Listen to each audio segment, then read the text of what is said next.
Wow. We are going to take it back ancient Roman style, and we're going to fresh mill some Duram wheat berries to make Cavatelli, or as we say in Brooklyn, Cavatelli. Okay, so the first thing we need to fresh mill our pasta is a wheat mill. This is my wheat mill. It is a Nutrimill, and hopefully by the end of this video, you're going to be looking up your own wheat mills to make your own fresh wheat pasta.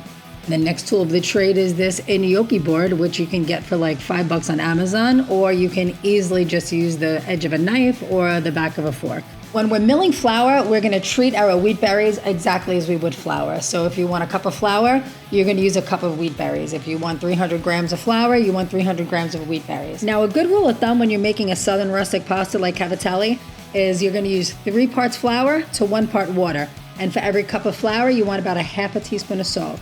Now we're going to make a little volcano with our flour, and we're going to add our water to the center.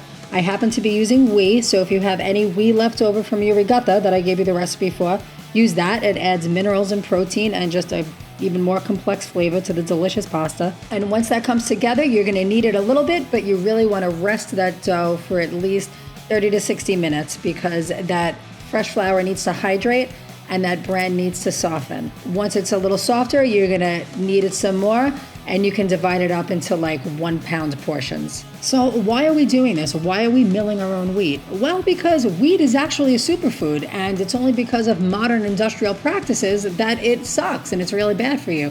In its whole form, wheat actually contains all of the essential amino acids that you need. It has vitamins, it has minerals, it has phytonutrients, it's got healthy fats. But the minute it's milled, it becomes oxidized, and it starts oxidizing within 24 hours. You're losing most of those benefits. In 72 hours, you've lost almost all those benefits, and by the time you're going to the store to get it, bring flowers because your wheat is dead. And to make matters worse, the companies are adding potassium bromate to oxidize the wheat faster because they believe it makes it more palatable. But the fact is that our palates have been trained to like dead food that gives us a sugar hit. And we have lost the complexity and beauty of real food. All right, my rant is over. So the next thing that we're gonna do is we're gonna roll the dough into these little snakes, okay? And we are gonna cut anywhere from 3/4 of an inch to 1.5 inches, however big you want to make your cavatelli. And then you're just going to roll them on the board gently. You can flour your board or flour the little bits of dough lightly so they don't stick. A tip is to tilt that board upward so that they roll a little bit easier. And that's it. Now we have fresh handmade, fresh milled cavatelli, and you can cook this right away, or you can put it into the freezer for up to 3 months. Just suck as much air out of that bag as you can, because the less exposure to oxygen, the less it will oxidize. Okay, now we're gonna give it a try. Wow.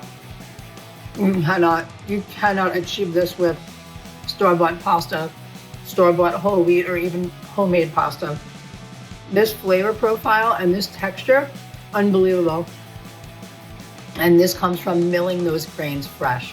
So I think we need to reconnect with our ancestors and mill down those grains, because in ancient Rome, this is what they were doing. The Etruscans, this is what they were doing. Those are my people, that's my blood. So let's rediscover it, rediscover our health, rediscover the whole food and the near superfood that wheat truly is.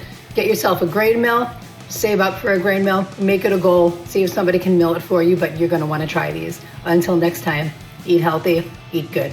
Bye-bye.